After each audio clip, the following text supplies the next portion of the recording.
Welcome, everybody, to the Mean Lady Talking Podcast. My name is Susan Elliott. I'm the host of the podcast. And today I have to do something that I hope I don't have to do too often. I have to give you a little intro into a podcast that I recorded earlier because I kind of screwed up something in the podcast. And I'm really hoping that I don't have to do this too often.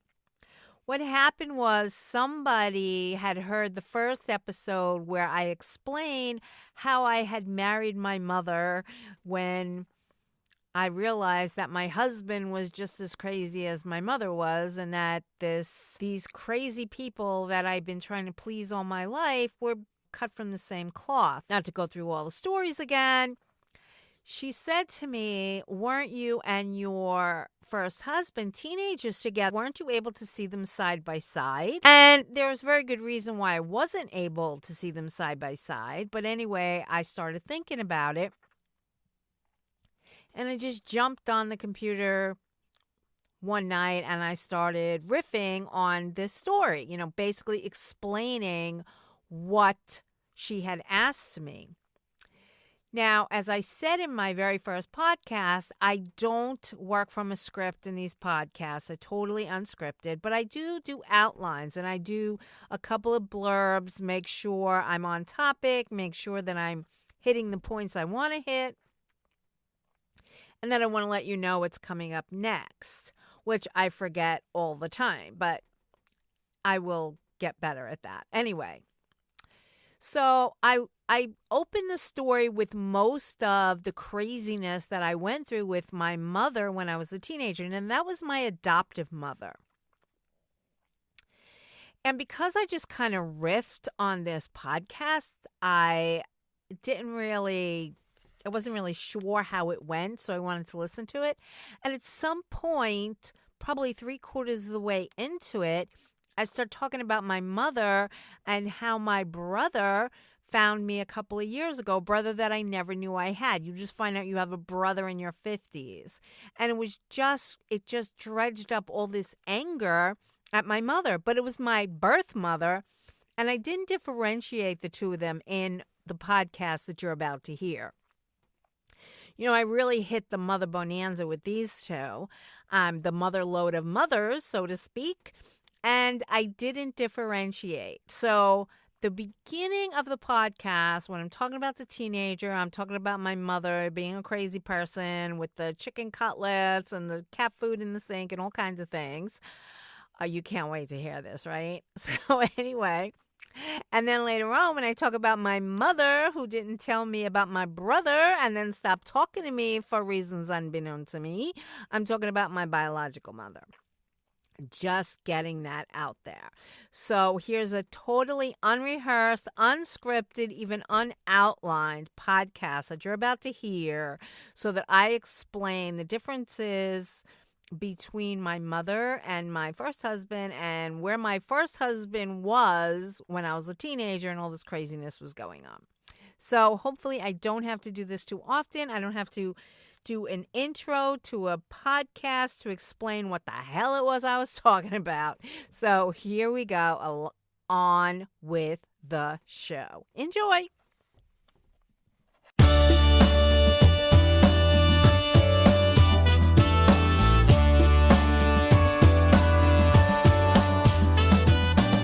Welcome to the Mean Lady Talking Podcast. This is the podcast that tackles tough questions about relationships, life, love, and loss. It may not be the advice you want, but it's probably the advice you need. And now here's your host, grief therapist, motivational speaker, relationship expert, best-selling author, and attorney, the not really mean lady herself, Susan J. Elliott.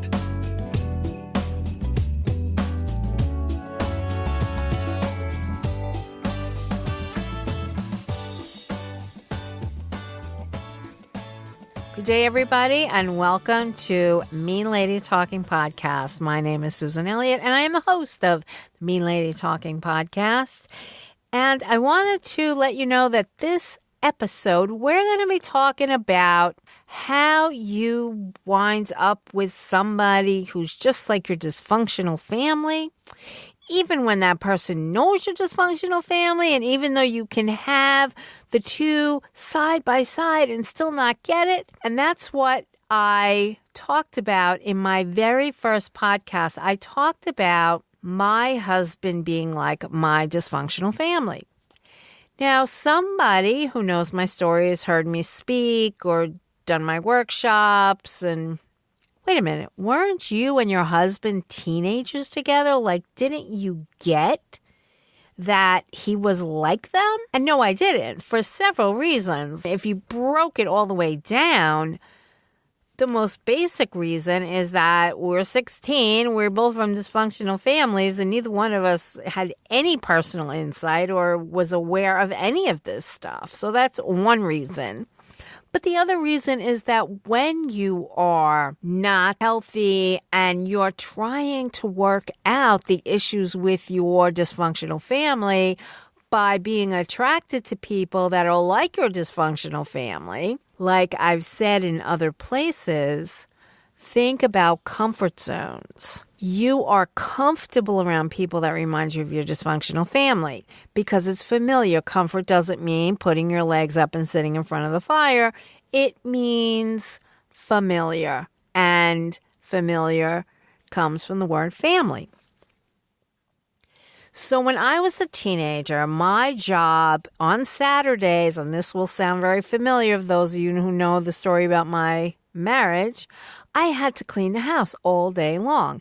And then I had to have dinner on the table when my mother walked in the door, which could be 7, could be 7:15, could be 7:30, could be 7:45, could be 8 o'clock, whatever it was. Dinner had to be on the table, scrumptious and hot. That was quite the juggling act. My brother, who was a year and a half younger than me, he was tasked with taking care of all the animals. Now, my brother brought in most of the animals, but we would scoop dogs and cats and birds and hamsters and guinea pigs and salamanders and fish and all kinds of things off the street. We had like this little animal rescue going all by ourselves. So we had like 4 dogs, 4 cats, guinea pigs, hamsters, fish. We had chickens, we had ducks. We had attack ducks. They were very vicious. Their names were Mason and Dixon. And when you opened the front gate, you had to run to the steps because they would come around the corner and they would attack you. So anyway, my brother, he had to do all the cleaning of all the animals. He had to clean the duck coop, the chicken coop, the fish tanks, the gerbils, the hamsters, the guinea pigs. He had to clean all the litter boxes. He had to feed all the animals at night. He had to do everything. So I cleaned the house, and my mother was a fanatic, and the house had to be shiny, shiny, shiny, disinfected, everything clean. Like I said, when I was married, I would do like spring cleaning type deep cleaning every single Saturday. That's the way it was when I was growing up. I did the exact same thing. And then I would have to stop and I would have to make dinner, and everything had to be clean and there couldn't be any mess. You had to have the table set, dinner on the table, nothing in the sink, nothing on the stove. And she would leave me things like chicken cutlets. So I had to fry up these chicken cutlets, had to bread them, had to fry them. And while I was frying, I mean, God forbid she walked in while I was frying up the chicken cutlets. That would have been a problem all by itself. But any grease that was around, any breadcrumbs that was on the floor, I was cleaning while I was cooking. I was standing there and I was wiping down the stove as I'm frying up chicken cutlets because there couldn't be possibly one drop of oil anywhere. So I would get the dinner on the table and I had to do all the dishes, all the pans and everything. And she didn't believe, we had a dishwasher, she just didn't believe in ever using it. I'm not even sure if we had dishwashing detergent because I don't ever remember using the dishwasher when I was a teenager. My ex and I were friends from the time that we were 16. And he used to come out, he used to hang out with my brother too. So he'd come up around 11 o'clock and I would already be a couple of hours into cleaning the house.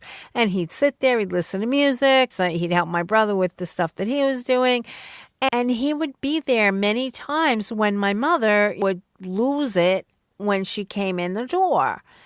And he would always look at me and my brother like my mother was crazy. So I never thought in a million years that one day I would be in the house, I'd be married to him, and he would come in the door and go completely crazy like my mother had. So I remember this one Saturday, he came up about 11 o'clock, and sometimes my mother would be okay with friends of ours being in the house when she came in for dinner, and other times she wasn't. And you never quite knew. I mean, there was always something. She was always looking for something, just like he would later on.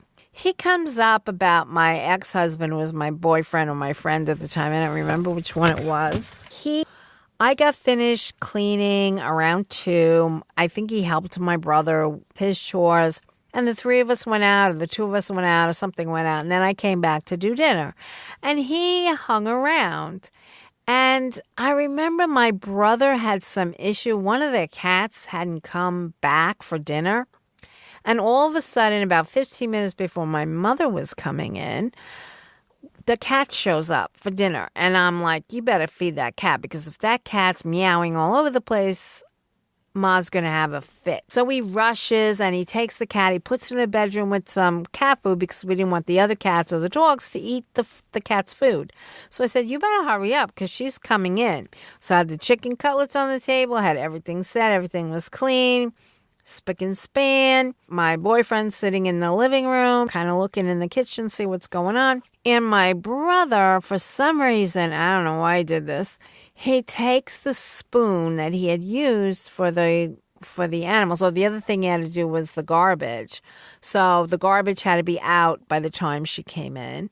So he would usually wait for me to finish cleaning up after dinner so that he took the garbage out. So it's brand new garbage bag in the pail and everything was spick and span. But he took the cat can and he threw it in the trash, and then he took the spoon, he threw it in the sink.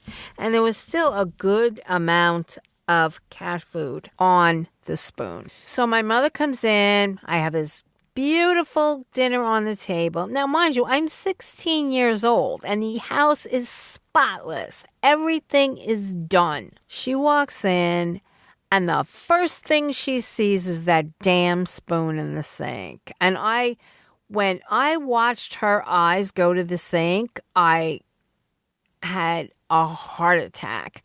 And I watched her look in the sink and I went, oh my God. And she went on the warpath. The warpath over this spoon. We didn't eat. Nobody ate. And my boyfriend's sitting in there just looking. Now, his family was dysfunctional, but they were messy. They didn't go out of their way to clean their house. And he would always insist to me that he liked a clean house. And one night, one New Year's Eve, his aunt went out and we went to her house. And I don't know if we were babysitting for his younger cousins or what. We didn't really have anywhere to go on New Year's Eve. So she was going out. We were down at her house and we cleaned her house spick and span. And what I remember about that was we cleaned her coffee pot. And she had this old percolator coffee pot, the kind that you put on the stove. And we had washed it out. And she was the best cup of coffee is when you don't clean the inside of the coffee pot, which I had never heard because my family were big coffee drinkers and our coffee pots were clean. So I didn't know what she was talking about. But anyway, she was angry that we had cleaned her house and we had cleaned her coffee pot. So you see the similarities here. But his mother was messy and his aunt was messy and his grandmother was kind of messy. They weren't dirty, but they were messy. There was always dishes in my future mother-in-law's sink. I don't think that her floors were swept. They never made their beds. And my mother used to say, you must have no dishes in the sink, your floors must be swept, and your beds must be made. That was a very minimum. I mean, we did plenty of other things. What happened, and this became very clear to me later on, he was embarrassed over the way his family lived, as messy as they were. And I wanted a break from the way my family lived. I mean, I didn't know, and anybody who's read Getting Past Your Breakup knows from my story at the beginning, I didn't even know at 30 years old whether I liked anything clean or not. I had people yelling at me about cleaning things my entire life. So I was 30 years old. I had no idea what I liked.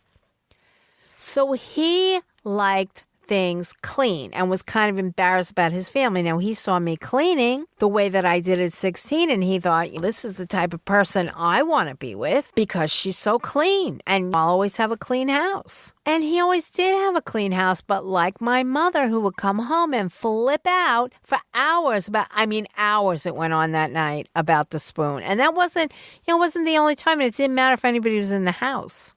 I had a friend stay with me for the summer. Now, my mother grew up in the Depression. And when I was growing up, they didn't even talk about sanitary napkins. And when you go to the drugstore and you would ask the druggist for sanitary napkins, and they were behind the counter, something you had to hide.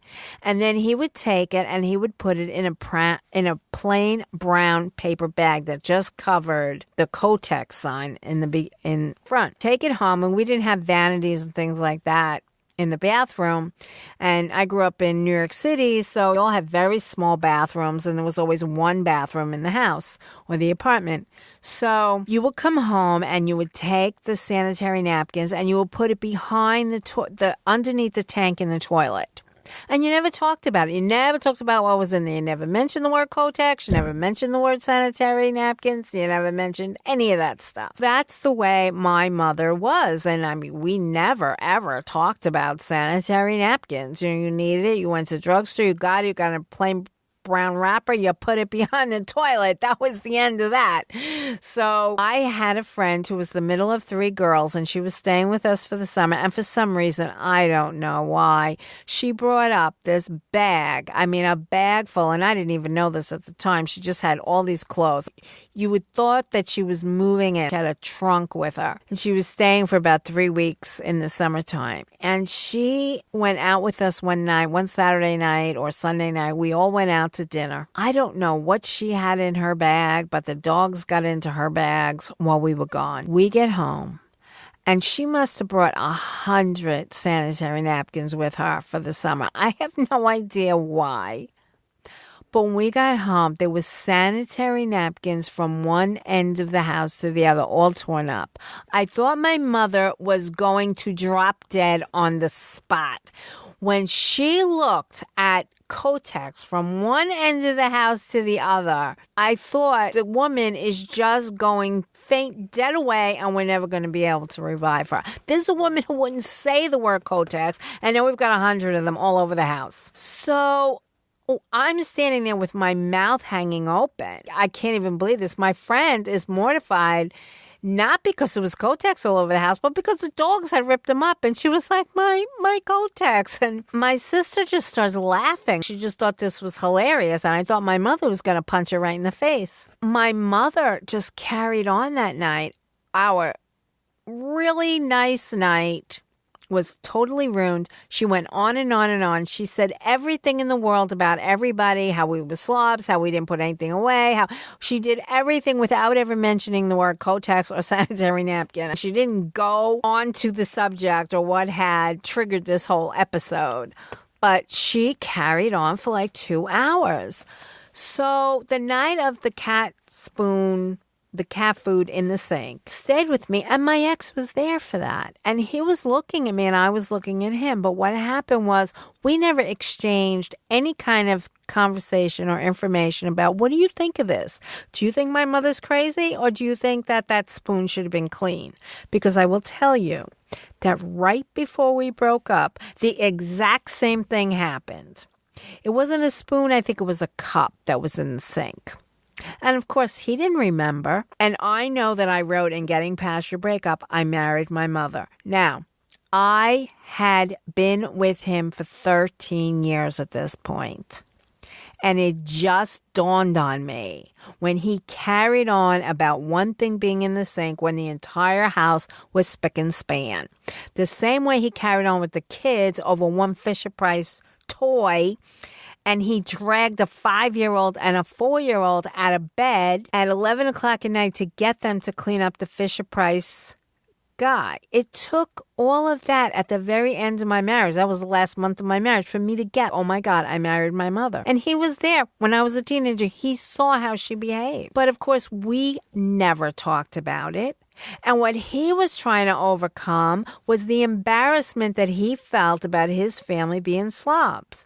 And what I was trying to overcome was trying to please my mother, where I would finally get the recognition that I had done the cleaning, I had done the cooking, I had done everything I was supposed to do, and I did it right. I never got it from my mother, and I never got it from my husband, because I had to realize that I could not win these people's approval in a million years. It wasn't anything that was ever going to happen, but I didn't know that. When people are out to get you, when people want to gaslight you, they want to keep you crazy, they want to make sure that you are trying to hit a moving target and you will never hit it.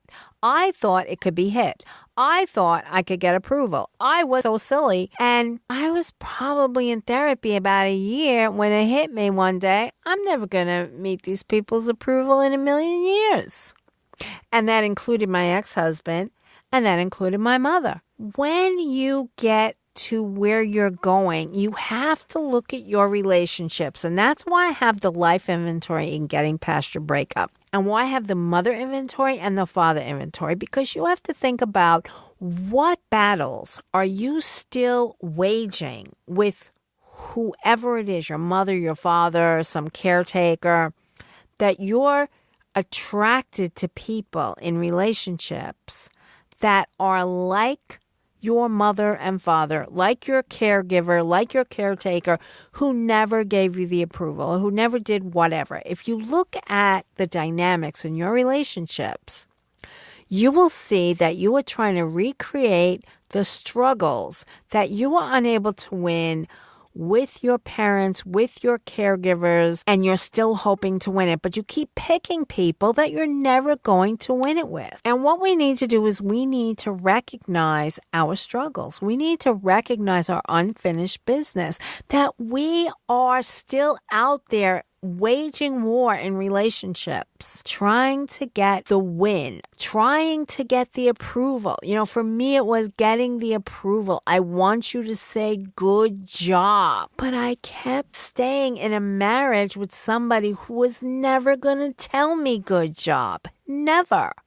And he was a witness of what my mother put me through when I was a teenager, and he thought she was crazy. And later on, we were like 18, and he wanted to get serious with me, and she got upset with him. She put him through hell, and he knew what it was like to be on the other end of her wrath. And yet, he still treated me through most of our marriage just like she had through most of my life. So before you get into another relationship, you have to look at your relationships, and you have to see, like, what struggle am I trying to win? Who am I trying to win over, and why? And you have to look at it and you have to say, I give up. The only way to win is not to play the game. And you have to understand at some point in your life, it's time to stop beating your head against the wall. You're never going to win. No one's ever going to give you whatever it is you're looking for. And you need to accept that, understand that, and be okay with that. And say, hey,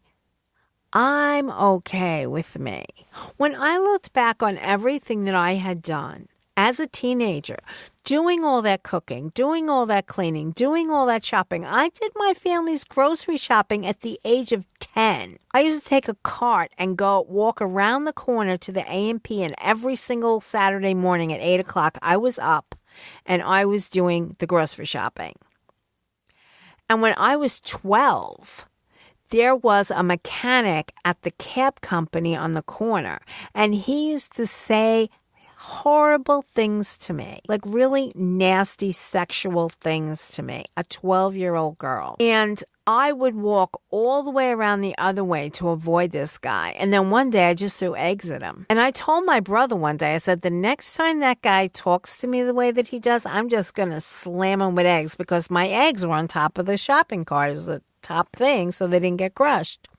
And my brother was like, sure. So couple of weeks went by, it happened, and he had one of those big doors, those big sliding doors, and I started throwing eggs at him, and he ran over and pulled the door down.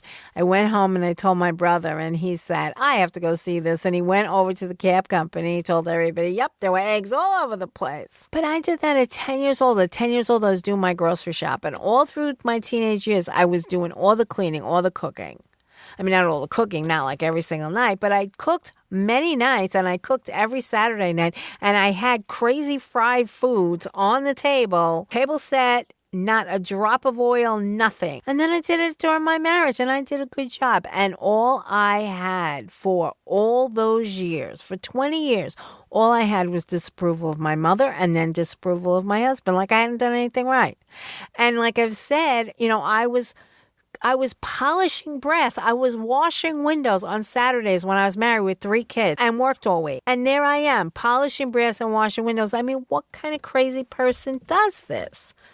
The type of crazy person who wants the approval of people that she's never going to get if she lives to be 1,000,000. You have to understand these people are not about you winning. They don't care if you win.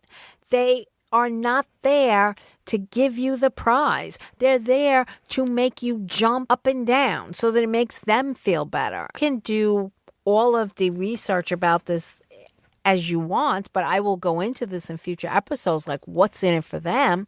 And most of the time, what's in it for them is to not look at their own shortcomings and their own problems. They are feeling superior to you because you're the screw up.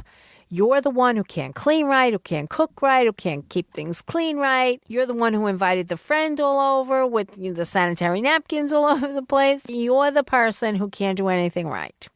So they feel superior to you, and they are controlling, crazy people. And as long as they're focused on you, they don't have to look at themselves. They don't have to figure out what's wrong. They could just feel superior to you in every way possible. But one of the things that you have to do, if you were in this situation, and even if you weren't, like it could be, I say in Getting Past Your Breakup that I know my story is very extreme. But I tell my story so that people understand if I got through this, I got healthy, I got happy, I found a loving partner who was just like the nicest person ever, who was generous of spirit, who was kind and loving, and he loved me. My relationship with the people that I was with after my first husband showed that I was getting better and better. Water seeks its own level. If you want to know what's wrong with you, look at the partner that you're with, and you'll be able to see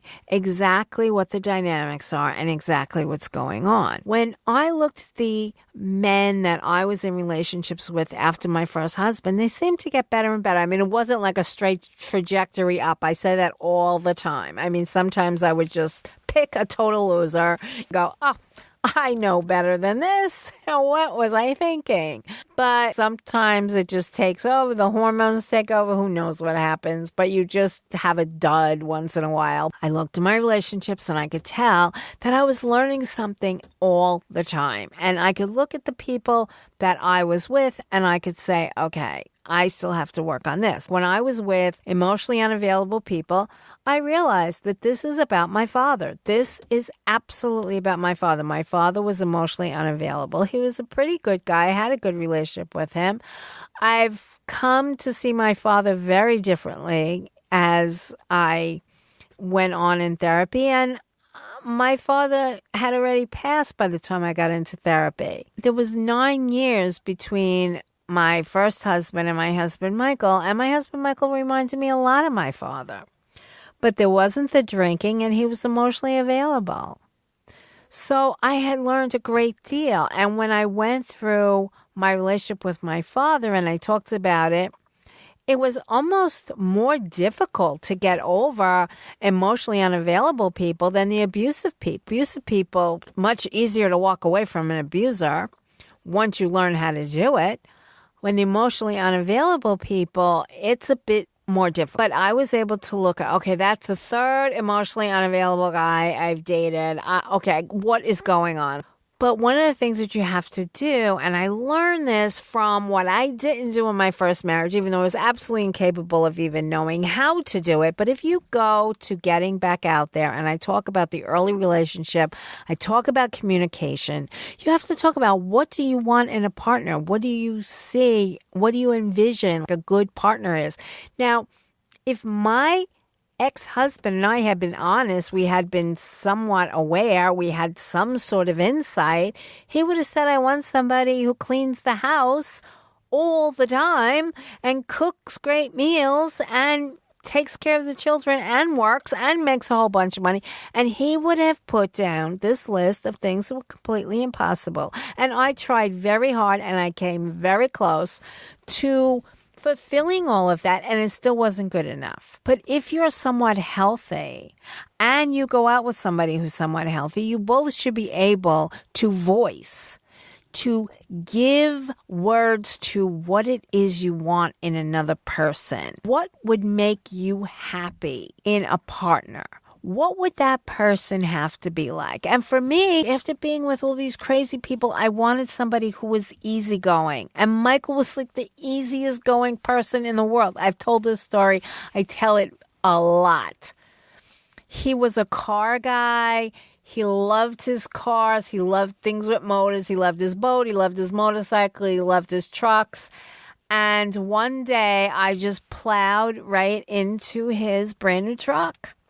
He was sitting in his truck. He was taking the kids. He was taking half the kids. I was taking half the kids. Neither one of us had a vehicle that fit all the kids. So when we would go out to eat, he'd take half, I'd take half. And I thought he had pulled out already for some reason. And I'm a terrible backer-upper anyway. And Michael could back up a building, into an alleyway and do a good job. I thought he left for some reason. And without looking, I just backed right into him. And all of a sudden I heard thud, and the kids in the back seat, they were all like, what was that? And I turned around and I'm like, you guys all okay? And I went, uh-oh.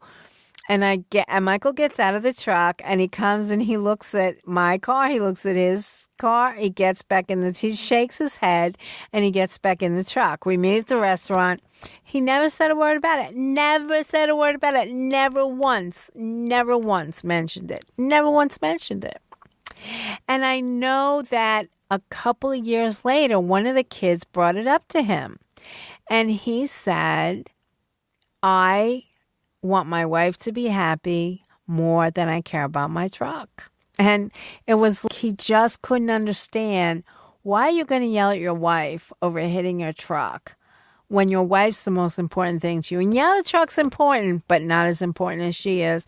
And that was who he was. And that's how far I had gotten from the crazy people. I wanted someone who was easygoing. I could not handle anybody with all these ridiculous requirements or expectations or whatever it was.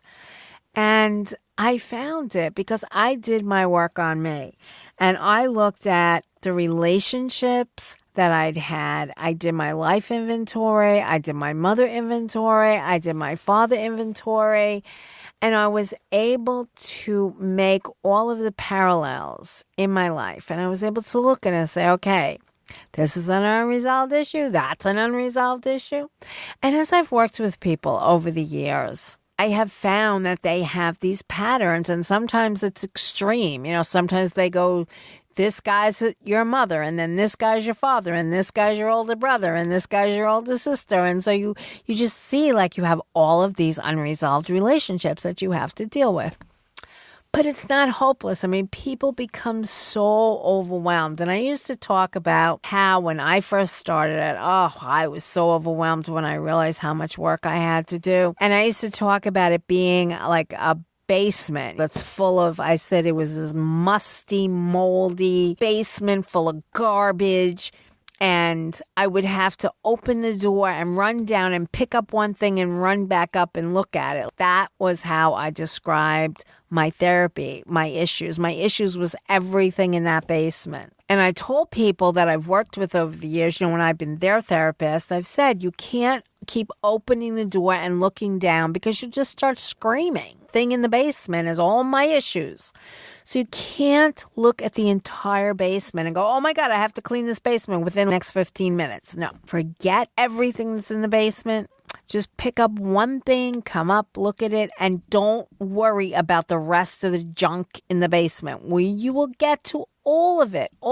And I'll tell you, I am still sometimes working through my relationship with my mother. I mean, my brother showed up in my life 2 years ago. I thought that I knew everybody that I was related to. I thought I met my brothers. My one brother had passed away, the one that I originally searched for.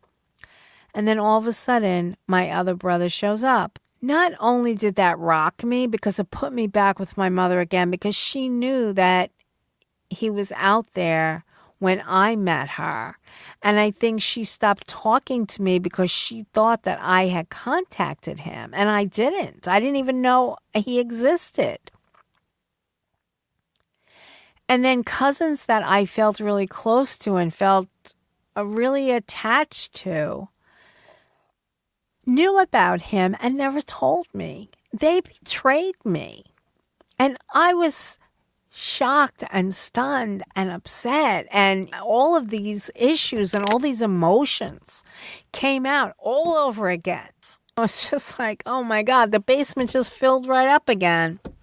But the thing is that it didn't really fill back up again because I'm still a strong person. And I was like, oh my goodness. I mean, I just feel terrible. I can't get through my grief about my brother wanting to know us and being there. And the years that he was out of my life were the years that I was losing Michael. And after I lost Michael, my ability to get through things has greatly decreased. I wish I had the love and I love my brother and I'm so sorry for what happened to him, but part of me gets overwhelmed when I think of it. When I think of what happened to him, what happened to me, and that my mother robbed us again of 20 years. And I'm so angry at her. And I'm angry at my cousins who knew that he existed and they didn't tell me. Still dealing with it, but I know that I can deal with it. There are just some days I have to put it away. There are just some days I have to put it down and go, okay, I'm not dealing with this right now. But part of the thing is that I am a healthy person. I do demand people care about me and show me they love me. And when they don't, I'm done. I'm through. And last year I had one of my closest friends in my entire life. I was just dragging. I just had a series of really difficult things happen to me. And I hadn't shared any of it with her. And she got angry at me for something, for missing something of hers. And I was just completely overwhelmed. And I said to her, if you're gonna get mad at me, you have to take a number because I can't deal with this. I just can't deal with it right now. And she said, the victim thing is getting kind of old. And I was, what? I mean, the last thing that I think of myself anymore is a victim. And if you've heard the Mean Lady Talking podcast, episode 1, where I explain where the title comes from, you know that I threw off the victim thing a long time ago. But when she said that to me, I was done. There's sometimes people cross a line and they can't uncross it. They just can't. And she crossed the line that day. I was like, I'm done. I'm absolutely done. And recently she invited me someplace, just sort of out of the blue. And I was like, nope, I'm done. I'm done. So, you still continue to go through things, but you get to understand which is the right thing to do or not. I know that I wasn't being a victim when I said what I said to her last year. I know I was having a really tough time. There was a lot of things that were going on. Most of them she had no idea about. And then when she got in my face about something that I had forgotten, about her, I thought that she might understand. I'd always been there for her. I'd always understood her stuff. But apparently not. So, she said the victim thing. And, something in me just said, you know what? No, not going there. That's not happening. So you continue you continue to have life happen to you, but you know intuitively what the answer is. In the early days, things used to confuse me. I didn't know. Is this right? Is this not right? And like when the stuff with my cousins came up, like I was really sad. Like I grew up without them. I was really happy to know them. I was really happy to know that I was related to them and that they was so much more than my adoptive cousins like my adoptive cousins on my mother's side, I could not stand. I mean, they just always made me feel like I wasn't part of the family. They always made me feel like an outsider. My father's side of the family, my cousins over there always accepted me. And so did my grandparents. And my mother used to get upset when I would prefer my father's family over her. Like there was some sort of contest. Like I couldn't like these relatives more than those relatives, even though his relatives were so much nicer to me than her relatives were. Like she would get mad at me. I mean, this was prime my mother. Her relatives were mean to me and his relatives were not. So I liked his relatives better than her. And so therefore I betrayed her. I mean, I liked his relatives more than I liked her relatives. So therefore I betrayed her. I don't know how that worked. I really don't. But that's the way it was. But anyway, my mother would do things like that to me, and she'd say things like that to me, and I get all confused. Like, I don't know. What should I do? Oh, okay, I'll pretend that I like them. And I had a boyfriend when I was in therapy, and he was in therapy, and we went to my mother's relative's house, and I kept going back. And he said to me one day, why do you keep doing this? You hate these people. I mean, this was somebody he was a recovering drug addict. He did 12-step. He went to Narcotics Anonymous. He was in therapy. He, was, very self-actualized. And yet he would see me continually put myself in the crosshairs of these people that didn't like me and I didn't like them. And what are you doing? What are you doing? You don't like them. They don't like you. Why are we going to these things? And when he said this to me one day, I went, oh my God, he's right. I couldn't see it. Because I was so used to trying to get their approval, trying to get them to treat me like part of the family. And then I had one cousin over my mother's side of the family, who did treat me nicely. And I did like her. But the rest of them was like, pfft. So when my mother passed away, I was leaving the repast, that had been at my brother's house. And I was leaving, and my cousin, the one that I liked, said to me, we're never going to see you again, are we? And I just shook my head. Nope, not going to see me again. I'm too well for this crap. And it had been a couple of years where I had just pulled away from the family. And I've never seen them since. And after my mother passed, they all started sending me invitations. What the hell is this? You people have not accepted me all these years, and now you're inviting me places? Why? You want to play pin the tail on the donkey and I can be the donkey? I don't think so. So anyway, as you go along, you become more aware, you get more insightful, and you start figuring things out. And when you go into your next relationship, you go into it and you start looking at the people that you're attracted to. And you say, am I healthy enough? Am I still attracting people that I'm trying to create a struggle that I have from the past that I'm trying to win over? Because if I am, this relationship is not going to work out. It's not going to be good for me. Maybe I have some more work. So you might not go from this breakup and do all this work and then be healthy enough to just get into the relationship of your life, the happy, healthy, wonderful relationship that you've always dreamed of. But think about it as a learning curve. You can go through relationships and you could look at the people that you're attracted to and you could look at the people that are attracted to you and you could say, okay, what is this telling me that I need to know? Don't get discouraged. Don't say, oh my goodness, I still got this issue, I still got that issue, this relationship didn't work out, that relationship didn't work out. It's okay. Be gentle with yourself. Everybody has to learn and everybody has to figure it out. You will do it. I mean, I wasn't perfect when I got into my relationship with Michael, and neither was he, but we had a pretty perfect union. It's okay. Just allow yourself to be human. Allow yourself to figure out your issues. Allow yourself to make some more mistakes. And don't worry about it. Just make sure that you're being very good to you, and that you're taking notes, and that you're staying aware, and that you're looking at the different issues and the different dynamics between you and people that you're interested in. You don't have to be perfect. You just have to be good enough for you. On the next show, we're going to talk about a couple of fun topics. And I would like anybody who has dating issues that they've been out there for a while to send me mail at meanladytalkingpodcast@gmail.com.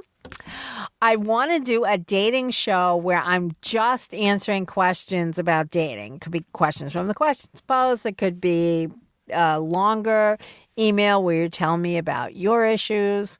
One sentence questions, paragraph about your situation, whatever it is. I want to do a couple of upcoming dating shows, and I want to do some fun ones. So send me your questions, send me your comments, put it into a few dating shows that are coming up. In the meantime, know that you can do it. Take care of you, and I will talk to you all on the internet. Talk to you soon. Take care.